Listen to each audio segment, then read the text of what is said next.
kalau dulu itu perempuan itu benar-benar tidak boleh yang berada setara dengan laki-laki. Kalau sekarang itu masih yang memperhatikan ini apa namanya kesetaraan perempuan gitu ya. Dan kita juga perempuan tidak boleh di belakangnya laki-laki, kita harus berada di setaranya laki-laki. Di samping. Iya, di sampingnya.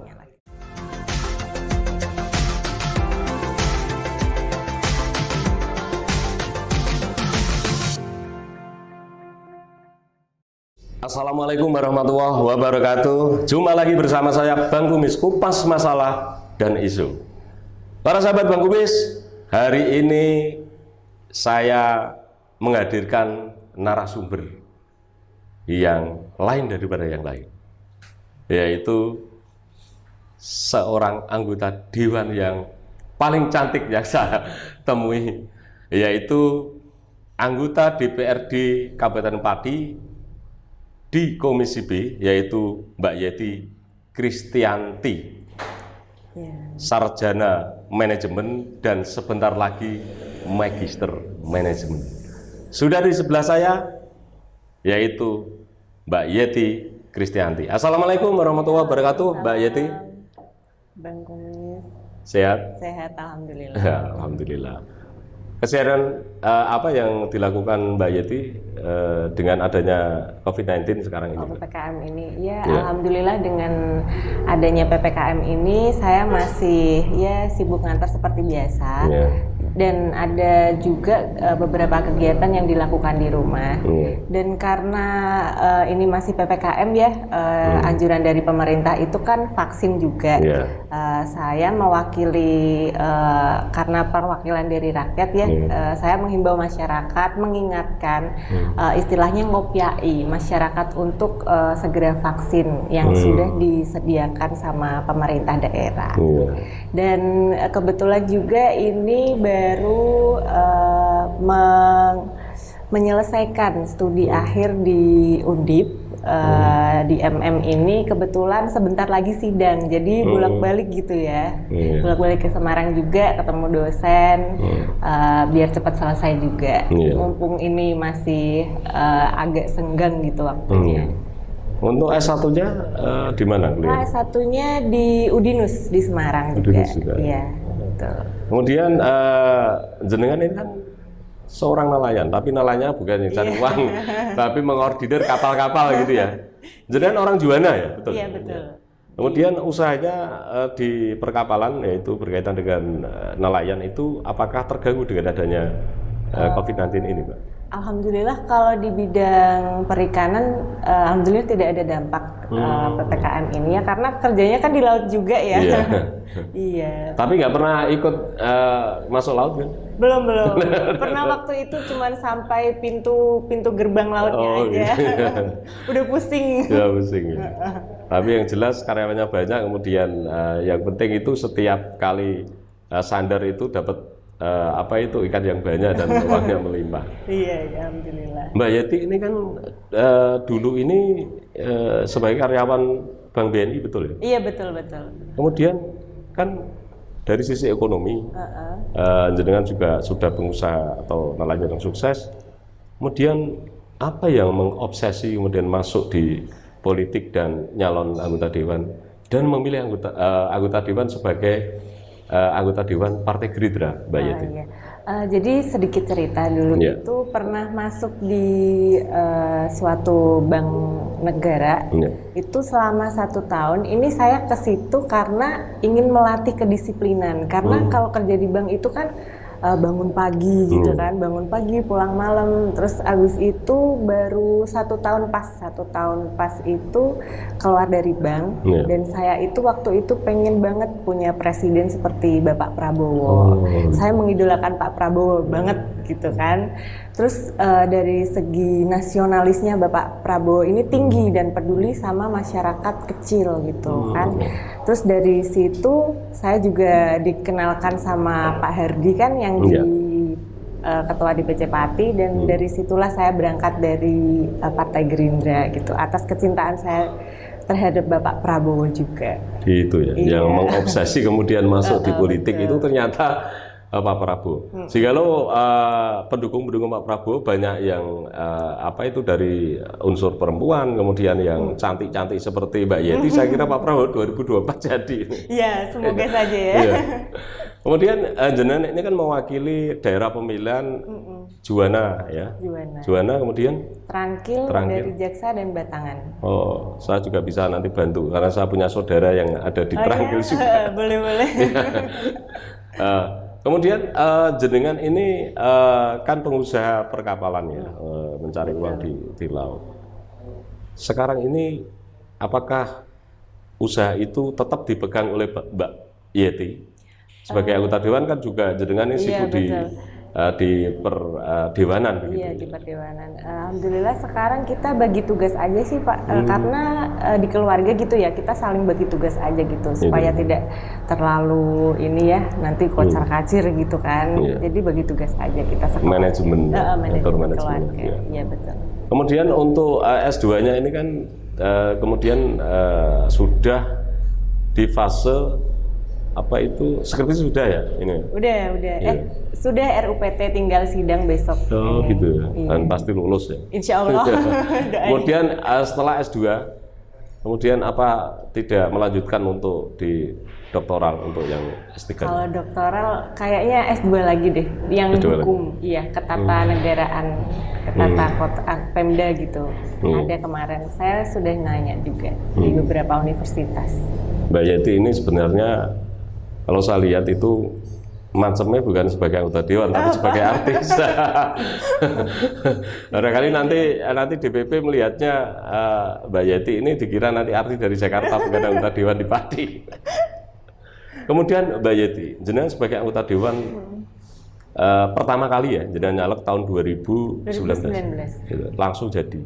Alhamdulillah langsung. Apakah berikutnya nanti nyalek lagi atau justru nanti ke eksekutif atau ke DPR RI atau DPR provinsi? Insya Allah masih di DPRD ya. DPRD ya. Apakah jenengan sudah merasa mewakili masyarakat yang jenengan wakili, yaitu Juwana dan sekitarnya? Berkaitan dengan itu kan di Juwana ini kan banyak nelayannya ya, yang tersebar di Juwana dan sekitarnya. Saya kira sih sudah ya, tapi kembali lagi Pak.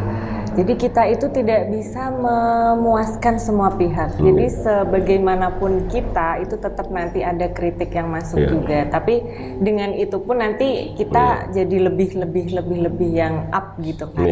Iya. Kemudian masyarakat di daerah pemilihan jenengan ini itu masyarakat yang notabene adalah karena di pinggiran pantai ya, laut ya. Itu kan para nelayan. Apakah sering berkomunikasi dengan masyarakat di sekitar daerah pemilihan jenengan itu? Ya, alhamdulillah sering. Dan juga kalau misalnya ada pekerjaan kantor yang harus keluar kota gitu ya, kita biasanya itu lewat WA ataupun telepon kalau komunikasi sama masyarakat gitu. Karena zaman sekarang kan udah canggih ya. Kemudian nelayan sekarang ini menurut Mbak Yeti apakah sudah sejahtera atau masih perlu adanya kebijakan-kebijakan dari pemerintah pusat atau kabupaten yang perlu dibenahi? Kalau nelayan di Pati sendiri itu ada beberapa kategori gitu. Kalau yang di Juwana itu ya insya Allah sudah sejahtera ya, tapi tetap ada perhatian juga dari pemerintah. Tapi di Pati ini juga itu ada nelayan yang nelayan kecil seperti di daerah Tayu itu. Nah itu juga yang harus diperhatikan sama pemerintah. Dan kemarin itu ada kebijakan seperti bantuan sembako, ada asuransi jiwa juga untuk nelayan-nelayan kecil seperti yang di Tayu itu. Alhamdulillah udah ada ya sedikit perhatian dari pemerintah lah. Kemudian untuk hasil tangkapan dari para nelayan sekarang ini apakah mengalami penurunan atau stagnan atau justru sudah mulai berpendapatan yang maksimal? Kalau nelayan untuk saat ini bulan ini itu udah musimnya, sudah musimnya. Kalau yang sebelum bulan-bulan ini itu baru dikit-dikit gitu dapatnya. Kalau sekarang alhamdulillah sudah. Mbak Yeti, Jenengan ini kan anggota Dewan Perempuan, dan sekarang ini ada anggota Dewan dari fraksi Partai Gerindra itu 2 ya? Iya, 2. Kemudian untuk secara umum, dari 50 anggota Dewan di Kabupaten Pati ini, ada berapa yang terpilih perempuan itu, Mbak Yeti? Kalau perempuan kita di kantor ada 8. Ada 8. Iya. 8 dari 50 berarti 40% ya berarti ya? Iya. Belum ada ya? Bukan, Belum ada ya, baru antara 8%. 8%. Sesuai dengan undang-undang itu kan sebenarnya untuk keterwakilan perempuan itu adalah 30%. Kalau Gerindra sudah tercapai karena dapat 6 ya kan. Kemudian perempuannya ada 2. Ada 2. Apakah 30% keterwakilan perempuan sesuai dengan undang-undang menurut Mbak Yeti sudah sesuai dengan atau keadilan yaitu kesetaraan gender? Kalau menurut saya sudah lumayan sesuai ya, karena kalau dulu itu perempuan itu benar-benar tidak boleh yang berada setara dengan laki-laki. Kalau sekarang itu masih yang memperhatikan ini apa namanya kesetaraan perempuan gitu ya. Dan kita juga perempuan tidak boleh di belakangnya laki-laki, kita harus berada di setaranya laki-laki. Di samping. Iya, di sampingnya laki-laki. Meskipun tidak harus 50% karena kalau 50% nanti yang ngurus anak-anak, yang masakan suami itu siapa kan begitu. Artinya menurut Mbak Yeti itu keterwakilan 30% sesuai dengan undang-undang sudah cukup ya begitu. Dan perempuan ini kan banyak yang sukses ya. Banyak yang cerdas seperti halnya Mbak Yeti sekarang ini kan sudah S2 ya, hampir S2. Artinya perempuan ini juga secara kecerdasannya itu kan sebenarnya dengan adanya keterbukaan pendidikan, ada kesetaraan, kemudian sesuai dengan undang-undang keterwakilan di politik itu 30%. Artinya perempuan ini punya kesempatan untuk sama dengan laki-laki, yaitu menjadi anggota dewan dan kepala daerah. Misalkan Mbak Yeti, ini Mbak Yeti umur berapa sekarang? 27 tahun. 27 baru? Iya betul. Misalkan nanti ya, Partai Gerindra ini kan sekarang secara nasional itu kan ada di urutan kedua untuk pemenang.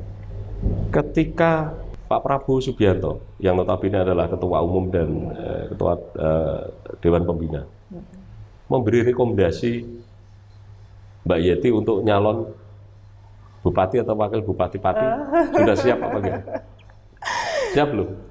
Siap, tapi mungkin periode depan aja kali gitu ya. Artinya saya tunggu tahun 2029 gitu. 28 ya? 2029. Iya. Karena pilkada itu tahun 2024. Kan sekarang ini kan pilkada ini kan serentak. Berarti 2029 itu Mbak Yeti umur berapa? Tambah sekarang 27 tambah 8 tahun. 36 ya? 35, 36. Sudah berani ya nyalon? Insya Allah, kalau diizinkan. Iya, karena dulu itu kan Bupati Pati juga orang Juwana. Oh iya? Pak Tasiman itu orang Juwana. Apa, bertetangga? Tetangga desa. Tetangga desa. Pernah ketemu? Pernah. Artinya pernah salaman? Belum. Tapi pernah ketemu ya? Kenal? Pernah ketemu. Barangkali ini nanti tahun 2029 ini Bupati ini orang Juwana. Ya. Tapi belum pernah ini ada di sejarah Bupati Pati perempuan. Ya, kalau masalah pernah atau belum pernah Bupati perempuan itu kan ini hanya masalah waktu. Di Demak juga pernah ada Bupati perempuan, kemudian sekarang ini di Grobogan juga bupatinya juga perempuan, ya kan? Kemudian di Kendal juga pernah perempuan, ya kan? Banyak kalau perempuan, di Sragen perempuan. Ya kan, yang sekarang kena OTT itu juga dari Partai Biru itu. Oh iya. Ya itu kan, ya itu juga perempuan. Kemudian jenengan sebagai anggota Dewan di Komisi B yang membidangi OPD pertanian, kemudian peternakan, ya, kemudian ada ekonomi. Apakah jenengan sudah berbuat untuk masyarakat yang notabene adalah jenengan wakili sesuai dengan komisi yang jenengan bidangi itu, Mbak Yeti? Kebetulan saya juga berada di anggota Bapemperda ya, Badan Pembentukan Peraturan Daerah. Jadi kita kemarin itu membuat peraturan daerah di tahun 2021 ini. Di antaranya itu ada perda disabilitas, ada perda ini perlindungan petani, dan ini juga nanti yang akan dibahas itu perlindungan PKL. Jadi kemarin itu di Pati, ini ada yang alun-alun Pati ini, kemarin itu kan dipakai oleh PKL itu, dan kemudian ketika alun-alun ini direnov, PKL itu dipindahkan sama pemerintah itu di hutan kota yang di ujung gitu kan. Jadi kasihan, itu gimana itu Mbak Yeti? Itu jadi kasihan PKL-nya. Jadi waktu dipindahkan ke situ, ke hutan kota itu, mereka benar-benar nggak ada penghasilan karena sepi karena tempatnya terlalu terpencil gitu. Terpencil ya, di dalam gitu. Dan ini sekarang yang belakang gor itu ya? Betul. Dan sekarang pemerintah baru menyiapkan tempat di sebelah timur itu, alun-alun timur Pati itu nanti yang akan ditempati oleh PKL tersebut. Dan perda ini nantinya akan melindungi para PKL tersebut. Sudah jadi perdanya? Belum, baru akan dibahas ini nanti. Iya. Dan alun-alunnya juga masih itu proses pembangunan. Artinya jenengan sudah merasa memperjuangkan aspirasi dari para PKL ya, yang notabene adalah OPD di bawah jenengan. Meskipun para PKL itu tidak berasal dari dapil saya, jadi pelatih global gitu. Karena jenengan yang anggota dewan bukan mewakili dapil, tapi semua masyarakat Pati. Masyarakat Pati. Ya. Iya betul. Meskipun jenengan nanti skala prioritas karena jenengan terpilih di dapil jenengan ya memang ada sebagian yang memang prioritaskan untuk dapil. Iya betul. Selain perjuangan Mbak Yeti berkaitan dengan para PKL, apa saja yang sudah pernah diperjuangkan oleh Mbak Yeti? Biasanya masyarakat ini pengaduannya adanya jalan-jalan yang rusak ataupun jembatan ataupun apa gitu. Ya kita fasilitasi itu ya, dengan dana aspirasi tersebut. Sesuai dengan apa HI jenengan, pokok-pokok pikiran atau pokir itu ya. Sekarang ini masyarakat yang jenengan wakili yaitu daerah pemilihan jenengan sudah merasa jenengan ini berbuat untuk mereka, misalkan melalui WhatsApp atau melalui misalkan ada reses, kemudian ada pertemuan-pertemuan yang lain. Apakah ada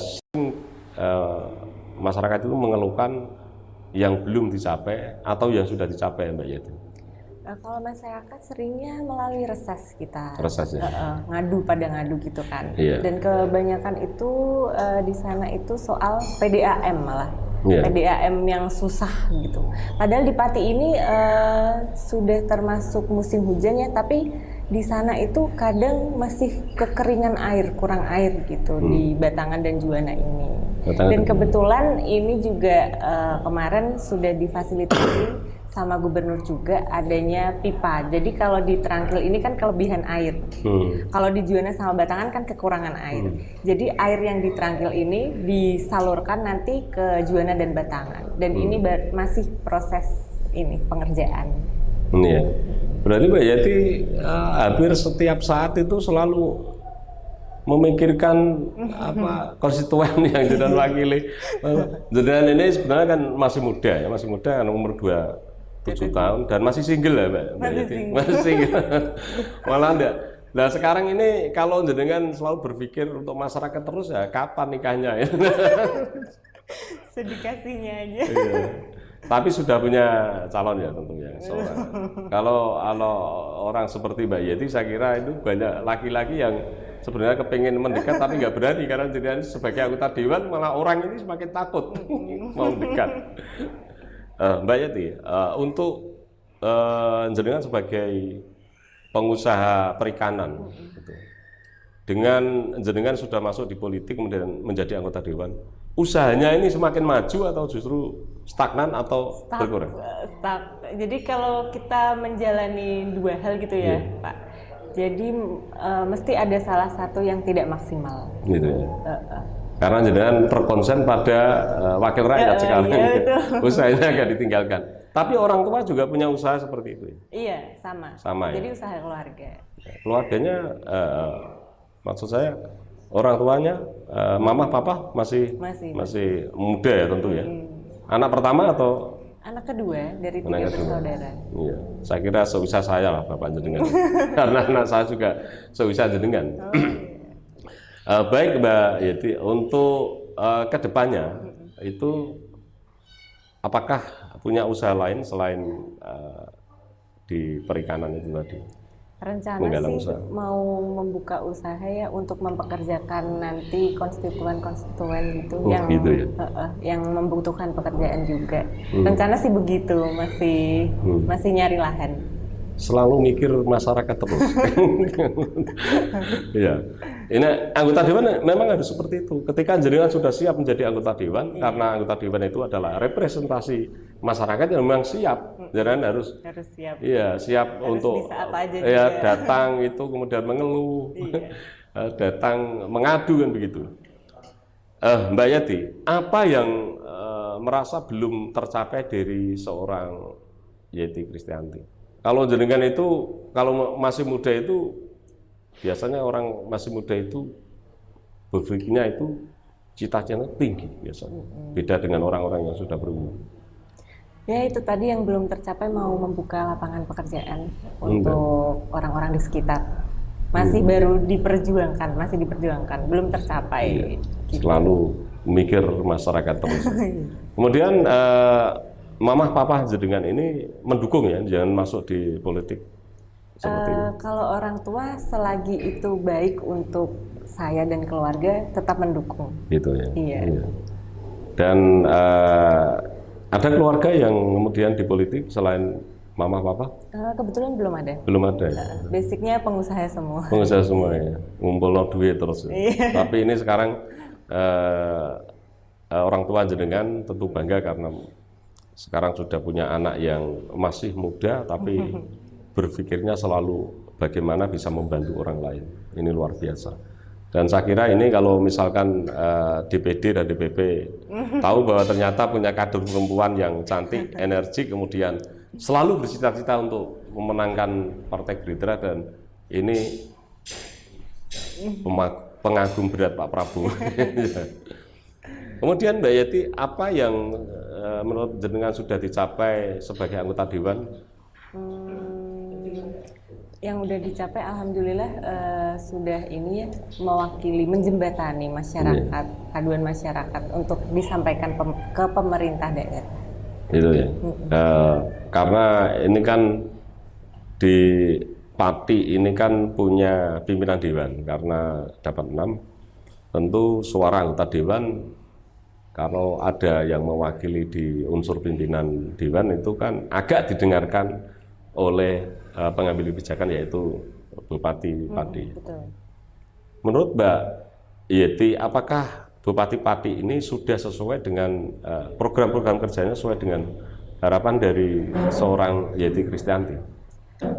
Sesuai tidak sesuai ya masih yang normal-normal aja sih, tapi kalaupun ada program yang tidak sesuai, ketika dibahas di komisi kita kritik, gitu. Kita arahkan juga. Tapi Bupati ketika dikritik, kayaknya kan Bupati Pati ini kan orangnya care, orangnya care. Mudah, biasa komunikasi. Saya lihat itu kalau ada timnya atau ada masyarakat yang punya gawe selalu hadir itu, kan gitu ya.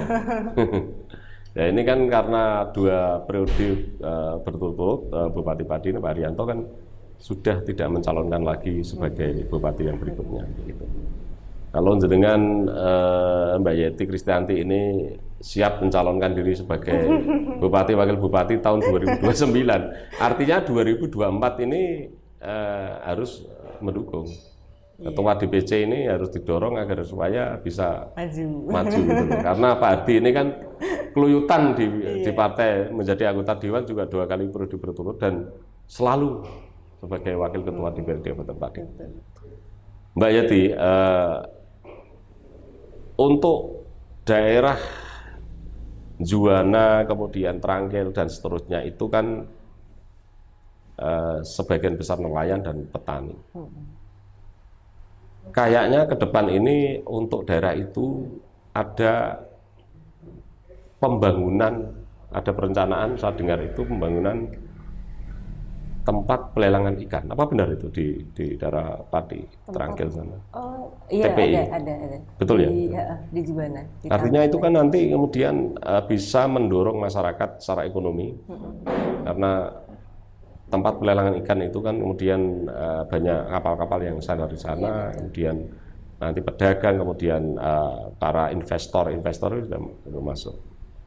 Apakah tidak punya keinginan agar supaya nanti itu Mbak Yeti punya usaha di sekitaran sana? Apakah sudah ada planning itu? Belum ada kalau pribadi Belum. gitu. Belum. Karena saya sudah dengar itu. Iya, ada di Baju. Itu nanti ada kayak wisata laut gitu. Iya. Jadi ada kapal yang bersandar, ada juga masyarakat yang berjualan, jualan ikan segar gitu yang diolah. Jadi tidak hanya untuk tempat pelelangan ikan, bukan. Iya. Kemudian untuk COVID-19 ini kan Pati sudah di PPKM level 2 ya. Kemarin itu ketika PPKM level 4 itu kan ada pembatasan masyarakat berjualan juga. Tidak boleh, kemudian di level 3 itu boleh makan tapi dibatasi 20 menit, tidak boleh lama-lama. Kemudian para pegiat seni itu di Pati kayaknya itu kan sering demo itu, orang yang di bidang hiburan karena Pati ini banyak grup-grup hiburan. Apakah pernah ada keluh kesah dari para komunitas seniman dan yang lain-lain kemudian datang ke rumah Mbak Yeti? Kalau komunitas seniman sih pada ngeluh ya, cuman kemarin itu kebetulan saya dan juga rekan itu mengadakan waktu sebelum PPKM level 4, tapi hampir PPKM level 4 itu kita mengadakan sejenis kayak mural art, jadi itu kayak lomba ngelukis dinding gitu, dan ada hadiahnya juga. Ya, itu kemudian ketemu langsung dengan dengan seniman-seniman di sana. Sekarang sudah ada kemudian kebijakan yang agak longgar, misalkan ada orang punya gawe kemudian masih belum ya? Belum bisa. Di Kudus juga masih belum bisa juga. Ya, belum juga. Artinya ini masyarakat kan kasihan Mbak Yeti, karena COVID-19 ini kemudian masyarakat yang ekonomi lemah, yang hari ini bekerja untuk makan besok, ada yang hari ini makan untuk hari ini, itu banyak loh Mbak. Iya. Jangan dikira kayak kita ini masalah makan kita nggak usah mikir gitu loh. Tapi banyak orang seperti itu. Apa himbauan dari pemerintah agar supaya masyarakat ini bisa kemudian beraktivitas secara normal? Kalau himbauan dari pemerintah sih masih belum ada ya Pak, karena ini masih ya PPKM ya. Nanti takutnya kalau misalnya yang sini diizinin nanti malah ini ngasih contoh yang lain juga gitu kan. Jadi lebih baik ditunda dulu aja gitu. Artinya dengan itu juga berpedoman bahwa kesehatan masyarakat itu adalah hukum tertinggi. Ya. Karena tentu pemerintah punya kebijakan itu kan pengen menyelamatkan masyarakatnya agar supaya sehat ya. Tapi semoga nanti untuk PPKM ini kemudian berikutnya ke level yang 1 yang kemudian nanti bisa beraktivitas seperti halnya normal ya, agar masyarakat ini tidak mengalami kesulitan secara ekonomi. Kasihan yang memang ekonominya pas-pasan. Ada yang juga nggak bisa makan, kemarin curhat gitu kan. Dibantu kalau ada orang kayak gitu, kasihan. Kalau Mbak Yeti ini, Mbak Yeti ini kan secara ekonomi sudah selesai, kemudian orang tua juga sudah selesai secara ekonomi, dan Mbak Yeti ini pengusaha yang sukses, kemudian menjadi anggota dewan. Masih senggel lagi, jadi kalau ini kan hanya mengumpulkan uang saja karena belum ada kebutuhan. Oke Mbak Yeti, karena kita sudah 30 menit lebih, masih ada 2 permintaan saya. Yang pertama adalah seorang anggota dewan yang masih muda, belia, dan perempuan lagi, cantik lagi. Apa sih moto hidup seorang Yeti Kristianti? Kalau moto hidup saya itu bermanfaat untuk orang-orang sekitar. Kalau bisa itu jangan pernah menyakiti hati siapapun. Yang penting kita bermanfaat aja untuk sekitar kita. Gitu. Terima kasih Mbak Yeti Kristianti sarjana manajemen, magister manajemen sebentar lagi. Amin. Ya. Semoga Mbak Yeti, doa pertama saya itu bisa ketemu jodoh yang baik. Amin. Kemudian secara ekonomi lebih dari Mbak Yeti. Amin. Kemudian laki-laki yang baik, kemudian bisa melindungi dan bisa memimpin seorang anggota dewan dari fraksi Partai Gerindra. Dan semoga selalu diberi kesehatan, bahagia dengan semua keluarga, dan kemudian dijauhkan dari fitnah Mbak Yeti Kristanti. Dan sekali lagi saya mengucapkan terima kasih kepada Mbak Yeti yang mau saya wawancarai. Ya, semoga apa yang menjadi cita-cita, saya doakan 2029 Mbak Yeti jadi Bupati Pati. Insya Allah. Amin, amin. Ya, sekali lagi terima kasih Mbak Yeti ya. Terima kasih. Baik. Para sahabat Bang Umis, itu tadi wawancara dengan seorang perempuan hebat yang masih single, usianya masih 27 tahun, tapi beliau ini adalah seorang pengusaha yang sukses karena beliau ini mempunyai usaha di perikanan. Dan kemudian beliau ini salah satu anggota Komisi B DPRD Kabupaten Pati, dan usianya masih sangat muda sekali, yaitu 27 tahun. Dan saya ingin berpesan, jadi seorang pemimpin ketika berperang, kita menghadapi permasalahan harus selalu di depan. Tetapi ketika merayakan sebuah kemenangan, selalu di belakang. Saya Bang Umis, sampai ketemu. Wassalamualaikum warahmatullahi wabarakatuh. Salam sehat.